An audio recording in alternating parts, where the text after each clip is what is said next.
Voilà, donc pendant que Irène Duniac s'installe, je vais la présenter.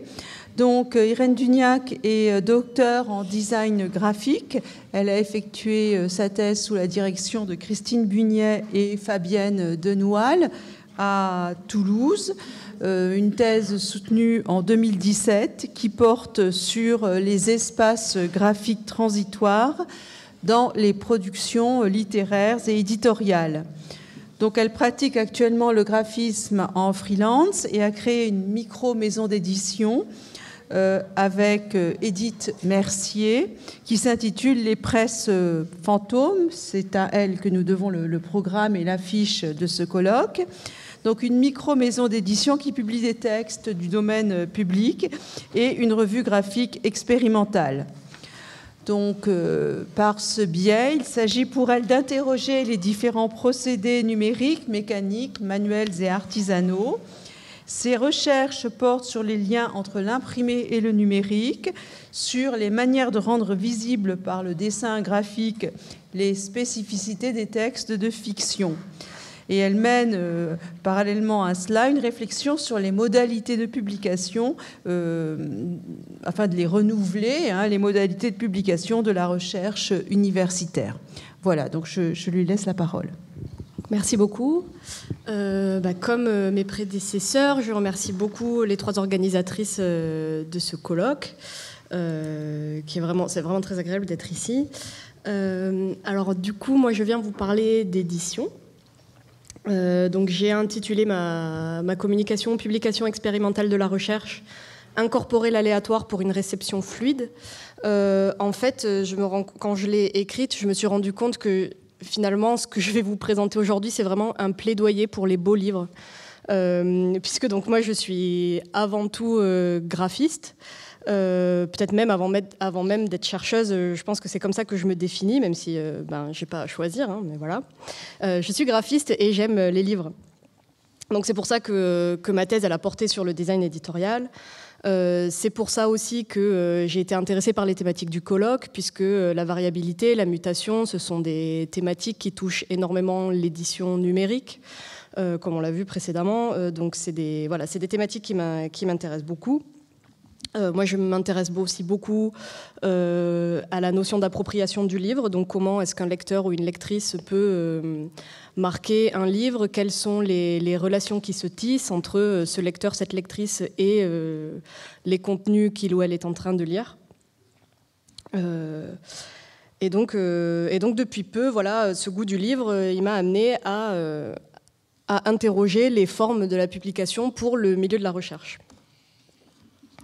Donc en particulier, mais pas que, quand on a un événement scientifique, donc comme celui qui nous réunit tous et toutes aujourd'hui, et qu'en fait on en a ensuite des résultats éditoriaux. Donc comme je le disais, j'aime beaucoup les livres. Vu que je suis chercheuse, je lis énormément de théories du livre d'artiste, théorie du design, théorie aussi de la lecture, de la littérature, de la fiction. Et en fait, en grande majorité, je suis alors à la fois toujours conquise par les contenus théoriques de ce que je lis et toujours très déçue par la forme que prennent les livres. Donc voilà, quand je disais, je vais essayer de faire aujourd'hui un plaidoyer pour essayer de, je sais pas, peut-être une espèce de campagne de sensibilisation pour vous donner envie de faire des beaux livres à l'université, même si je sais que c'est pas toujours facile, donc je vais essayer de proposer des pistes aujourd'hui. Donc ma posture, c'est vraiment celle d'une chercheuse par le graphisme, puisque c'est toujours à travers l'expérimentation, l'analyse de projets existants, donc réalisés par d'autres graphistes, par d'autres chercheurs et chercheuses, que je viens sonder le champ de l'édition dans le domaine de la recherche. Donc pour citer la genèse de cette réflexion, elle a été entamée lorsque j'ai réalisé avec Pia Pandelakis, qui est maître de conférence à Toulouse, la mise en forme des actes de la journée d'études Ciné-Design qu'on avait co-organisé ensemble en 2016. Et donc pour les actes de cette journée d'études, que nous avions réalisé à deux, que nous avions mis en page et que nous avions auto-édité grâce à Blurb, qui est un service en ligne d'édition à la demande, enfin d'impression d'édition à la demande. Donc nous avions rédigé aussi, du coup là, avec Anthony Massure, un texte qui s'appelait, donc je vous ai mis une capture d'écran, vous pouvez le trouver d'ailleurs sur le site de Anthony, sur son site personnel, puisqu'il met en lien toutes ses publications. Donc il est lisible directement sur son site, et donc il s'appelle « La publication buissonnière, guide tactique des pratiques éditoriales universitaires ». Donc dans ce texte, on faisait part donc, de nos constats sur la pauvreté graphique des publications universitaires. Et ce texte invitait en fait particulièrement les champs du design et des arts plastiques à se saisir de cette question de l'esthétique éditoriale pour proposer des formes numériques et ou imprimées qui se fassent vraiment l'écho de la recherche-création propre à ces disciplines. Puisqu'en fait, on est quand même dans des... Donc moi, je suis en rechercheuse en design, mais je crois que majoritairement, vous êtes ici plus dans les arts plastiques. Ça se rejoint autour du fait qu'on questionne des environnements visuels, qu'on a un goût pour l'esthétique, enfin voilà, et de la réception, de la relation qu'on entretient avec les choses que l'on voit, dont on fait l'expérience. Et je trouve très dommage en fait que l'on perde en fait cet intérêt quelque part avant de devoir faire un livre. Donc aujourd'hui, je vais essayer de dresser un rapide tableau du paysage actuel en fait de la publication alternative de textes, de design surtout, où l'édition est vraiment pensée comme un dispositif au service de la réflexion. Donc il y en a qui y arrivent, donc c'est bien que c'est possible. Et donc ensuite on verra est-ce que c'est possiblement transposable au domaine des arts plastiques, donc spoiler oui. Et en fait après, donc en deuxième partie de cette conférence, je vais vous expliquer le projet d'édition alternative que je coordonne en ce moment même, donc avec Carole Nozella et le soutien des étudiantes comme elle l'a dit plus tôt. Hop. Donc à partir d'une même envie de publier de la recherche théorique, s'offre pour celles et ceux que ça intéresse un assez grand panel de potentialités graphiques. Donc on va s'intéresser à plusieurs cas, quelques revues, quelques livres, maisons d'édition, quelques processus numériques aussi, pour voir voilà, quel est ce paysage de la publication de contenu théorique. Donc comme je le disais, ça va être surtout en design. Donc en premier lieu, je vais vous parler de la revue qui s'appelle la revue Rosa B, donc qui est une revue en ligne, donc tout est accessible numériquement. Ils n'ont pas de version imprimée. Ils se définissent comme un espace dédié à la recherche et à la réflexion, qui aborde les différentes problématiques actuelles de la création artistique. Et donc pour les plusieurs numéros, donc ici vous avez plusieurs captures d'écran du numéro 1. Chaque numéro est pensé graphiquement d'une manière spécifique, c'est-à-dire que vous n'allez pas du tout naviguer et évoluer au sein des mêmes espaces graphiques pour le numéro 1, pour le numéro 2 ou pour le numéro 3. Je crois qu'ils en sont à 5 maintenant. Du coup, chaque numéro a une thématique assez particulière, et donc cette thématique vient contaminer les attributs graphiques de la revue en ligne.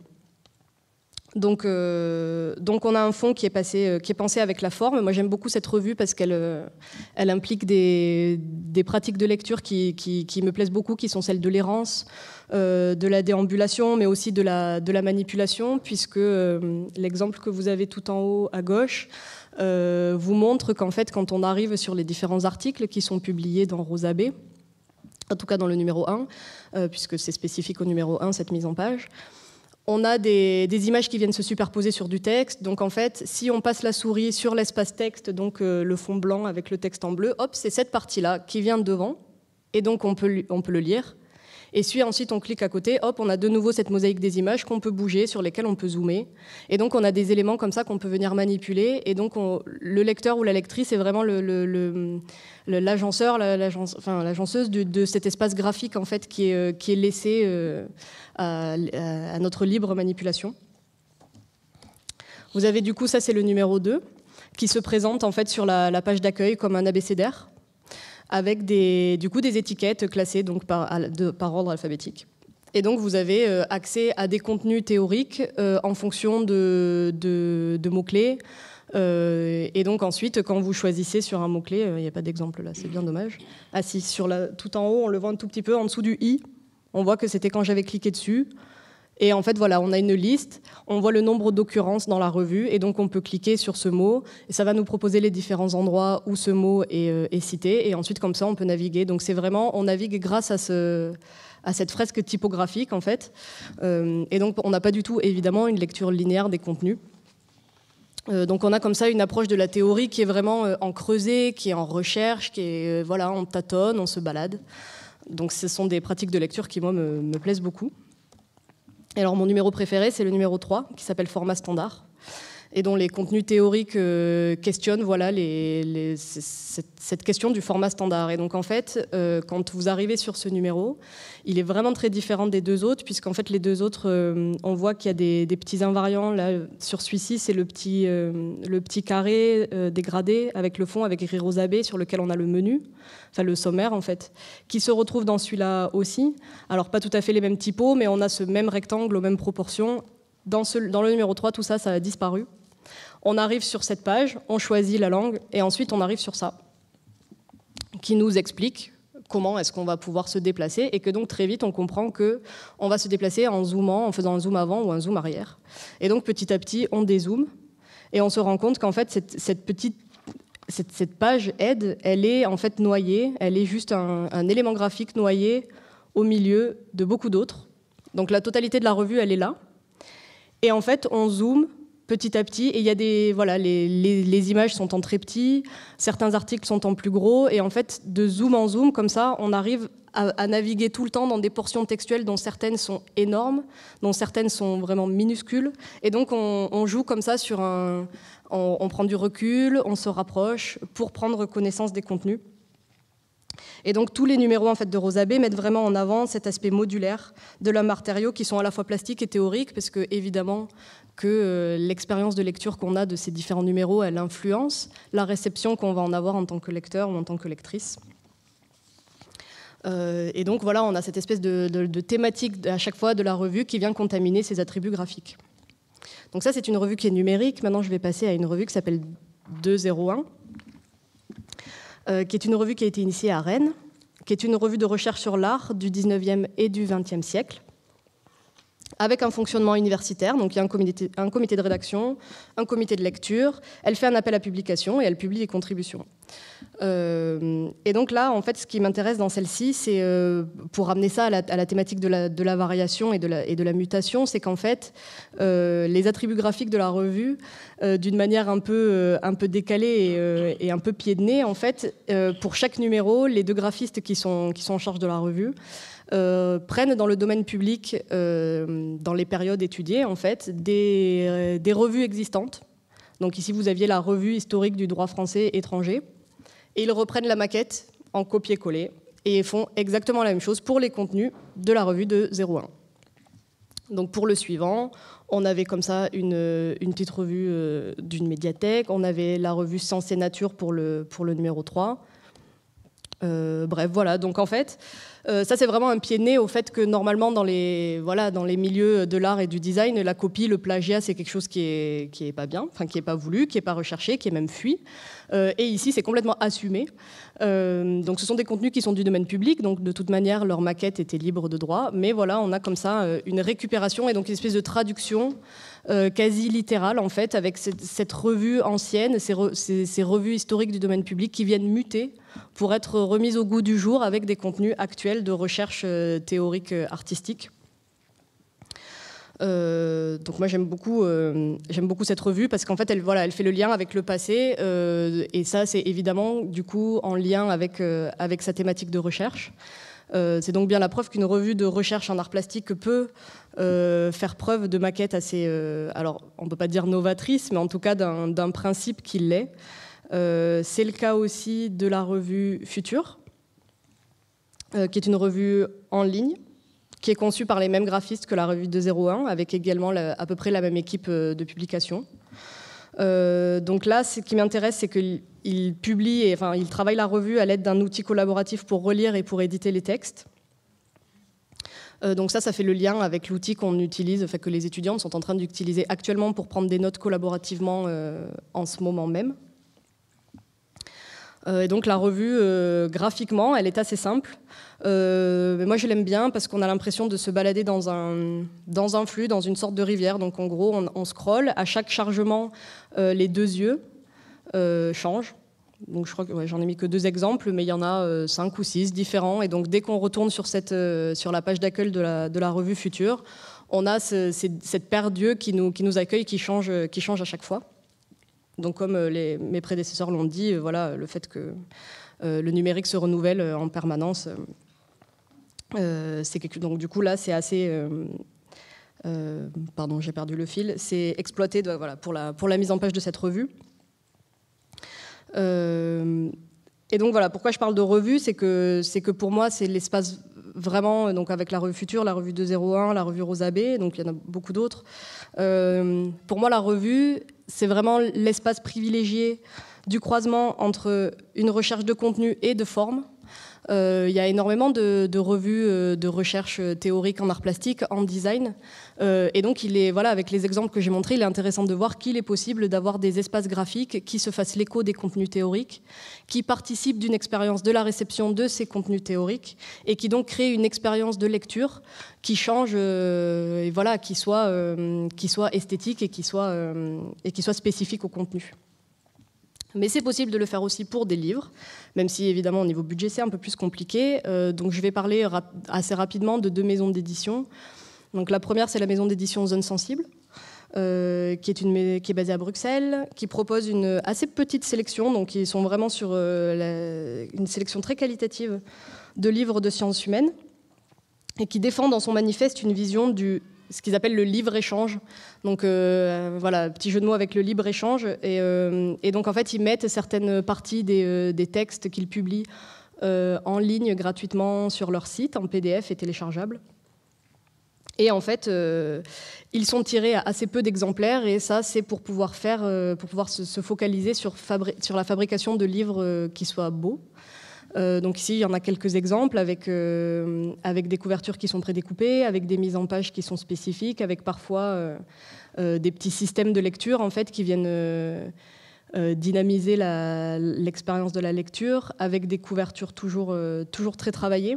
Donc la couverture, elle est importante évidemment parce que c'est ce premier contact qu'on a avec le contenu. C'est vraiment l'enveloppe qui vient faire interface entre le lecteur, la lectrice et ce qui est contenu à l'intérieur du livre. Donc c'est évidemment très important de travailler cet espace-là quand on publie de la recherche. À mon sens, quand on publie de la recherche en art plastique ou en design, il est dommage de faire l'économie d'une belle couverture, d'un espace graphique qui va venir happer les lecteurs et les lectrices pour directement en fait, les mettre dans l'ambiance de ce qu'ils et elles vont lire.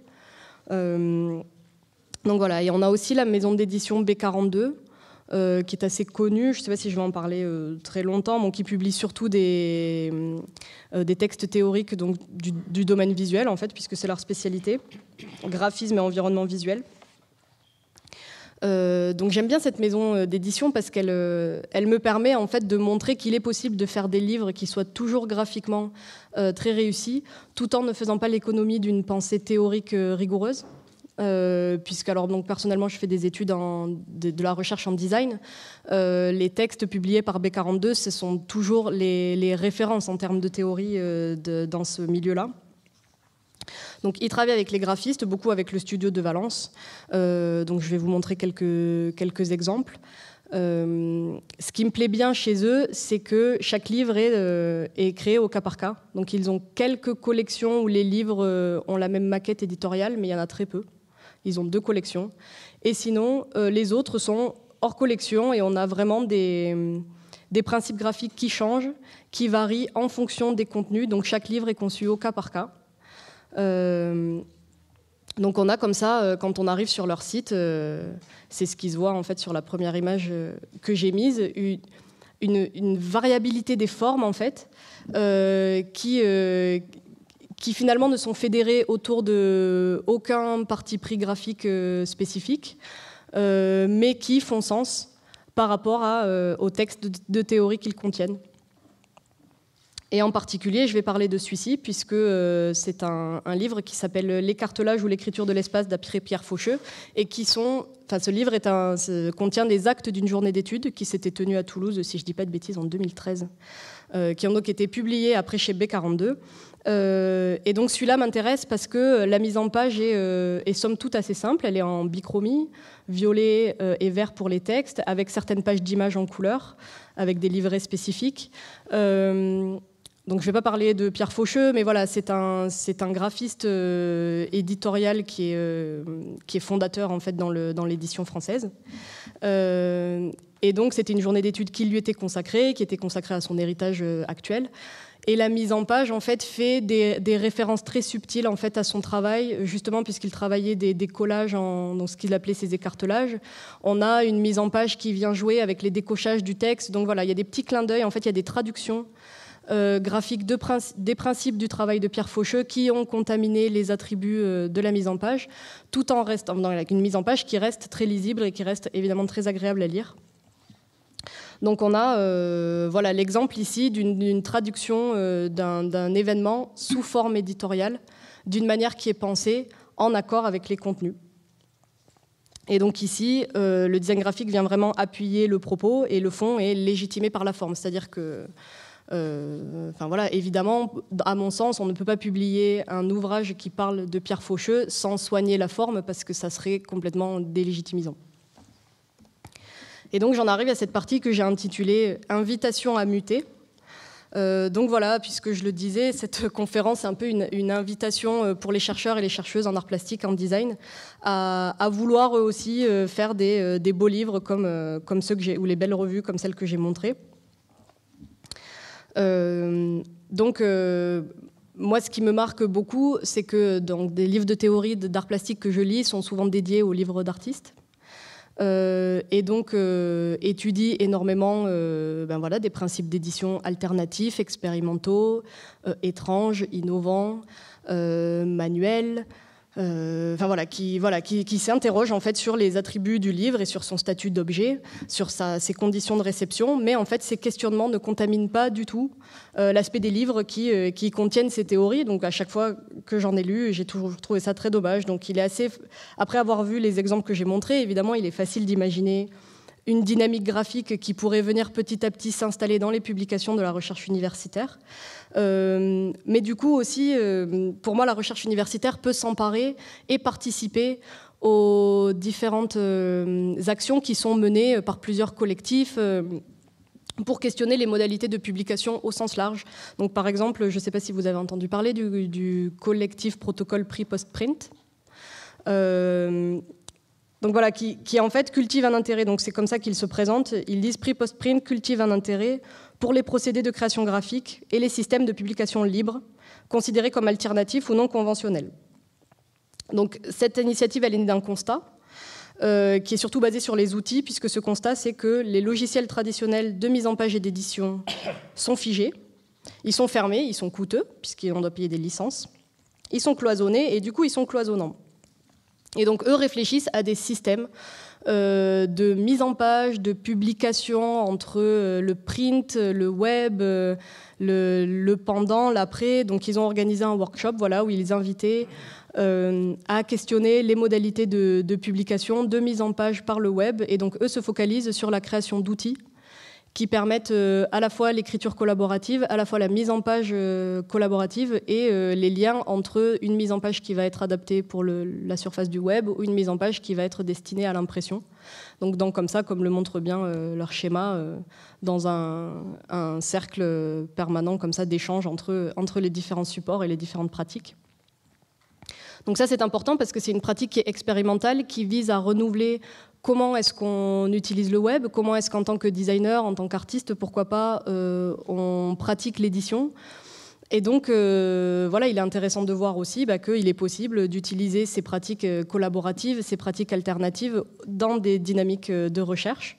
Donc, dans le cas de Pre-Post-Print, c'est cette recherche expérimentale qui vient alimenter leur propre réflexion théorique sur l'édition. Donc, il y a des allers-retours entre une recherche théorique et une recherche empirique.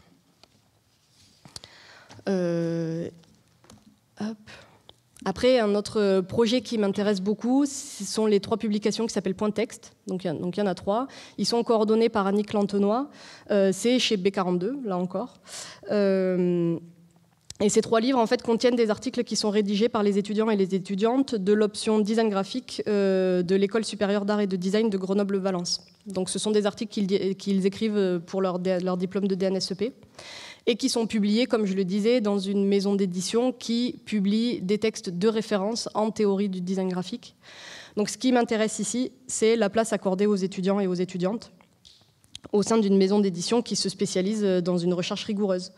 Donc il me semble que le domaine universitaire pourrait s'inspirer de cette pratique en trouvant des moyens de valoriser éditorialement les productions de ses étudiants de master, ses doctorants, avec des liens comme ça, pourquoi pas, avec les écoles d'art.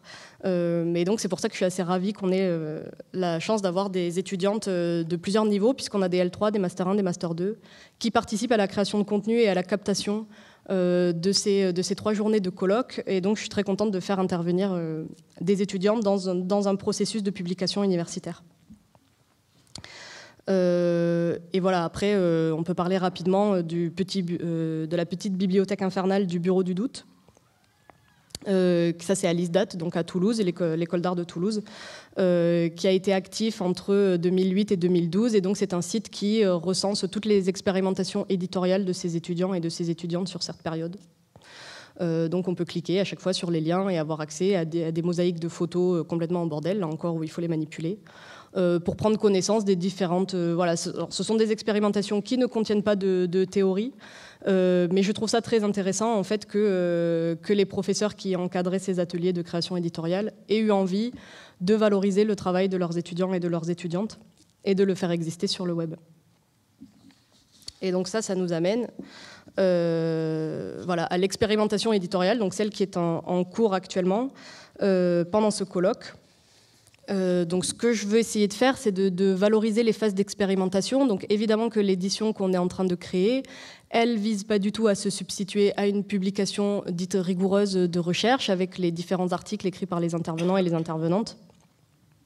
J'ai essayé de questionner voilà, plus un processus, donc je l'ai appelé instable, c'est plus qu'il est étrange, qu'il est expérimental et qu'il est en test, puisque c'est la première fois que je l'essaye en fait. Donc voilà, je vais parler un peu de ce projet. Donc le principe, c'est que on a des conférences, on a des personnes qui viennent retranscrire ces conférences, d'autres qui viennent corriger ces retranscriptions pour lisser un peu le propos, d'autres encore qui viennent photographier ou qui viennent faire des croquis, faire des dessins. Donc on a ces contenus ensuite qui viennent être relus, corrigés. Donc d'abord par les relectrices du comité d'étudiantes, mais ensuite par moi-même. Peut-être Carole Nozella, mais elle est quand même bien malade. Donc à mon avis, ça sera moi. Ensuite, moi, je me charge de la récupération, puisque grâce au logiciel DDR Context, au processus DDR Context, je peux très facilement télécharger tout ce qui a été fait à chaque fin de journée, le récupérer sur mon ordinateur et donc avoir ce texte brut et ces images que je viens ensuite mettre en page. Et ensuite, on va façonner toutes ensemble avec les étudiantes des objets éditoriaux imprimés qui seront disponibles jeudi soir. Donc pour les intervenants et intervenantes qui sont de Saint-Étienne, il y en a pour eux. Pour les autres, ça sera envoyé par la poste. Voilà, et donc on va en faire 50 exemplaires. Donc c'est à la fois peu et ambitieux. Donc j'espère qu'on va y arriver. Donc ça, c'est le processus général. Comme je le disais, je suis contente d'inclure des étudiantes dedans, puisque ça fait valoir leur expérience en tant que public de ce type d'événement, puisque très souvent, on fait de la recherche, donc des événements comme ça, journées d'études, colloques, séminaires, pour nous, chercheurs et chercheuses, mais aussi, c'est très agréable, en fait, quand des étudiants de master, de doctorat ou d'école d'art se sentent concernés et se sentent intéressés et viennent participer et observer ces événements. Donc, je suis contente voilà, d'inclure leurs expériences, leurs ressentis dans cette publication expérimentale. Et ensuite, ben voilà, en tant que graphiste, pour ce projet, j'ai essayé de mettre en place plusieurs principes graphiques voilà, que j'ai pensé en écho avec les thématiques du colloque. Donc, ça va être fragmenté. Donc ça, c'était pour la notion d'instable, en fait. Donc, chaque journée qui vient être figée comme un arrêt sur image de quelque chose de fluctuant. Donc, on aura trois livrets qui vont former l'édition alternative globale. Donc, comme je le disais, un par journée. Donc ici, j'ai essayé de dessiner leurs formes. Et voilà, ils ont des formes et des formats différents, des types de reliures différents. Et ils ont aussi des mises en page différentes. Ça, c'est pour l'espèce de petite étiquette couverture générale. Donc, j'avais imprimé juste le titre du colloque. Il y en a 8 versions différentes. Et ensuite, je suis venue les dorer avec des papiers métallisés et avec bref, un processus un peu bizarre qui détourne une machine qui normalement sert à plastifier Comme on le voit, ça marche pas très bien, mais justement j'aimais bien. Donc j'ai découpé des formes dans du papier doré holographique et je les ai apposées, puis chauffées. Et donc il y en a en tout, les 50 étiquettes seront toutes différentes. Donc voilà, on a cette idée aussi d'instabilité du process, puisqu'il y a certains papiers où ça marchait très bien, il y en a d'autres où ça a fait beaucoup de traces. Dans tous les cas, je trouve que graphiquement, les résultats, ils sont chouettes, même si ça se voit que du coup, c'est du fait main, que c'est expérimental et que c'est de l'ordre de l'accident, d'impression, de l'alternative, presque du raté parfois. L'autre processus qui m'a parlé pour ça aussi, c'est le fait de marbrer du papier. Donc ça, comme l'a dit dans ma présentation Daniel Méo, moi je m'intéresse beaucoup au lien entre le fait main et le numérique. Donc j'aime bien faire mes mises en page sur des logiciels dédiés sur ordinateur, mais par contre j'aime beaucoup intégrer des... Je prends trop longtemps ? Non ? 5 minutes ? Ok, oui, bien sûr, j'ai fini. J'aime bien intégrer des processus manuels dans les éditions. Vous pourrez voir certaines de mes créations qui sont exposées pour l'exposition. D'où le fait de marbrer du papier, puisque visuellement, donc là encore, ça m'a permis de faire 50 couvertures. Ça, c'est la couverture pour l'édition de la première journée, donc celle d'aujourd'hui, qui seront toutes différentes, puisque j'ai marbré 50 feuilles de papier. Et ça, visuellement, je trouvais que ça retranscrivait vraiment l'idée d'un arrêt sur image, d'un flux constant, puisque le processus de marbrage du papier, on vient faire bouger de l'encre sur de l'eau, et ensuite on fige ces mouvements dans une captation sur le papier, mais on a vraiment un rendu de flux, de fluide. Ensuite, je suis venue aussi utiliser différents tampons que j'ai réalisés, qui m'ont servi à sec et en print, pour là encore sur la couverture de la deuxième journée, faire des choses toujours différentes. Ensuite, je vais faire des mises en page qui jouent avec des principes de recouvrement, puisque j'aime bien le principe d'accumulation pour parler d'une journée de colloque, en fait, où on vient entendre conférence après conférence et où on a comme ça ces apports théoriques qui s'accumulent dans nos esprits et qui viennent créer qui se suivent, qui viennent créer des liens, donc cette espèce d'intertextualité qui naît dans nos propres esprits quand on met en lien la conférence de ce matin avec celle de cet après-midi. Donc ça, pour moi, ça fait écho dans des mises en page qui se cumulent, qui jouent avec les strates, avec les superpositions, mais aussi en créant différents sens de lecture. Donc là, j'ai pas d'image parce que les mises en page, elles n'existent pas encore, puisque ça va commencer ce soir. Mais donc voilà, plusieurs sens de lecture. Ça serait pour montrer les divergences de points de vue, créer des chemins de lecture différents qui permettent de se balader, qui permettent de déambuler à l'intérieur des espaces écrits. Donc voilà, je réalise les mises en page. J'ai commencé tout à l'heure, pendant celle d'avant moi, de réaliser les mises en page. Et du coup, ce que j'entends vient contaminer ma pratique du graphisme. Donc il n'y a que demain où malheureusement je serai absente, mais je le ferai à distance dans l'après-midi. Mais du coup, voilà, entre aujourd'hui et ce qui va se passer mercredi aussi, pendant que je travaille la mise en page, je le fais pendant les conférences. Donc j'écoute évidemment, mais voilà, il y a vraiment ce double jeu entre ce qui traverse mon esprit et comment ça se retranscrit dans les contenus que je viens agencer à l'écran. Donc, comme je le disais, cette publication, elle ne se substitue pas du tout à celle qui contiendra, donc relus et corrigés, les articles des participants et des participantes, qui paraîtra plus tard. Donc ici, la volonté, c'était vraiment de produire un objet éditorial volontairement donc étrange, entre le fanzine, le catalogue d'exposition, le compte-rendu d'événements, les bribes textuelles, la revue expérimentale. Donc ça sera en fait ce que j'imagine, mais j'imagine que de toute façon ça sera autre chose que ce que j'imagine. Une sorte de fouillis organisé qui contient des captations, des ressentis, des souvenirs photographiques, des éléments pris sur le vif, graphiques, écrits, des morceaux qui ont été extraits, transformés. Donc, il va s'opérer en fait des sortes de mutations, puisque la prise de notes, elle n'est jamais pile poil ce que les intervenants et intervenantes ont dit à l'oral. Donc voilà, ces espèces de transformations, de traduction vers cette édition alternative. Et du coup, j'aime bien que ça soit le fouillis dans cette édition, parce que comme c'est sur le vif, comme c'est en temps réel, c'est un peu la preuve que voilà, ce qu'on a vu et ce qu'on a entendu pendant 3 jours, c'est encore un peu tout mélangé dans notre tête, c'est pas encore digéré. Ça le sera quand paraîtra la publication universitaire rigoureuse ensuite. Et donc le lien entre ces deux éditions, c'est vraiment voilà, celle sur le vif, comment est notre esprit après 3 jours de colloque où on a entendu, on a capté des bribes, on n'a pas encore fait sens de tout. Et ensuite, je ne sais pas, dans 1 an, dans 2 ans, quand paraîtront les actes du colloque, là, on en aura une vision plus claire, linéaire et organisée. Et on pourra faire le lien en fait, entre les deux pour voir à la fois une vision de prise sur le vif et une vision théorique rigoureuse.